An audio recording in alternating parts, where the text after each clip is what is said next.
പശ്ചിമേഷ്യ വീണ്ടും ഒരു യുദ്ധഭീതിയിൽ. ഇറാന്റെ സൈനിക ആണവ കേന്ദ്രങ്ങളും മിസൈൽ ഫാക്ടറികളും ആക്രമിച്ച് ഇസ്രയേലിന്റെ ഓപ്പറേഷൻ റൈസിംഗ് ലയൺ. ഇറാന്റെ സൈനിക നേതൃത്വത്തെയും ആണവ ശാസ്ത്രജ്ഞരെയും ഉൾപ്പെടെ ലക്ഷ്യമിട്ടായിരുന്നു ആക്രമണം. റവല്യൂഷണറി ഗാർഡ് മേധാവിയും ഇറാൻ പരമോന്നത നേതാവ് അയത്തുള്ള അലി ഖാംനെയിയുടെ ഉപദേശകനും ആക്രമണത്തിൽ കൊല്ലപ്പെട്ടു. കനത്ത തിരിച്ചടി ഉണ്ടാകുമെന്ന മുന്നറിയിപ്പ് നൽകിയതിന് പിന്നാലെ ഇറാൻ നൂറുകണക്കിന് ആളില്ലാ ഡ്രോണുകൾ ഇസ്രയേലിനെ ലക്ഷ്യമാക്കി അയച്ചു. പ്രാദേശിക സമയം പുലർച്ചെ 4 മണി. സ്ഫോടന ശബ്ദങ്ങൾ ടെഹ്റാനെ ഉണർത്തി. ഞായറാഴ്ചയ്ക്കകം ഇസ്രായേൽ ഇറാനിൽ ആക്രമണം നടത്തുമെന്ന അമേരിക്കൻ ഇന്റലിജൻസ് റിപ്പോർട്ട് പുറത്തുവന്ന് തൊട്ടടുത്ത ദിവസം ഓപ്പറേഷൻ റൈസിംഗ് ലയൺ പ്രഖ്യാപിച്ച് ഇസ്രായേലിന്റെ നീക്കം.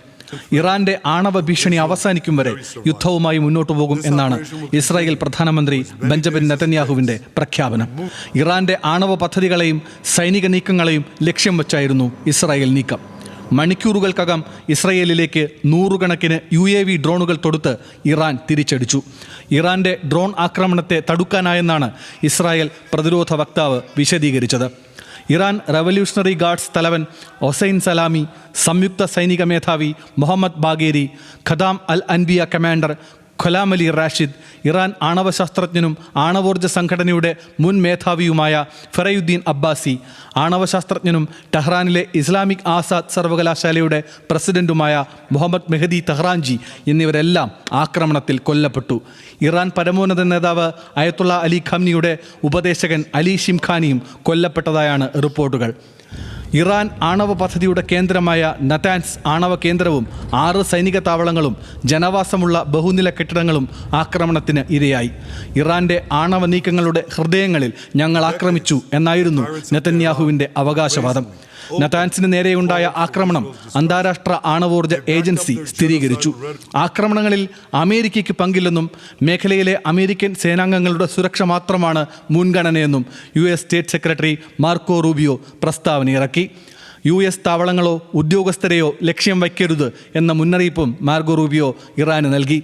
US-ഉം ഇസ്രായേലും കനത്ത വില നൽകേണ്ടി വരുമെന്ന് ഇറാൻ സായുധ സേനാ വക്താവ് അബോൾ ഫസൽ ഷെക്കാർച്ചി പ്രഖ്യാപിച്ചതിന് പിന്നാലെയായിരുന്നു നടപടി.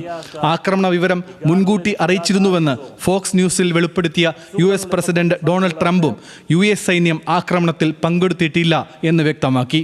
US ഇറാൻ ആണവ കരാർ ചർച്ചകൾ പുരോഗമിക്കുന്നതിനിടെ ഉണ്ടായ ആക്രമണത്തോട് അമേരിക്ക അകലം പാലിക്കുന്നുവെന്ന് വ്യക്തമാക്കുന്നതായിരുന്നു ഇരുവരുടെയും പ്രസ്താവന.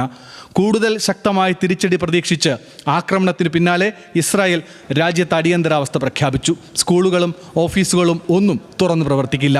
ജാഗ്രതാ സൈറണുകൾ മുഴങ്ങി. ആളുകൾക്ക് സുരക്ഷിത സ്ഥാനങ്ങളിലേക്ക് മാറാനും നിർദ്ദേശം നൽകി. വ്യോമാക്രമണങ്ങൾ കണക്കിലെടുത്ത് ഇരു രാജ്യങ്ങളും പ്രധാന വിമാനത്താവളങ്ങൾ അടച്ചിട്ടു. ഇറാൻ വ്യോമപാത അടച്ചു. 10,000 സൈനികരെ അതിർത്തികളിൽ സജ്ജരാക്കിയിട്ടുണ്ടെന്ന് ഇസ്രായേൽ സൈനിക മേധാവി ഇയാൽ സമീർ അറിയിച്ചു. പശ്ചിമേഷ്യ പ്രാദേശിക യുദ്ധത്തിലേക്കെന്ന ആശങ്ക ശക്തമാവുകയാണ്. International desk, news Malayalam.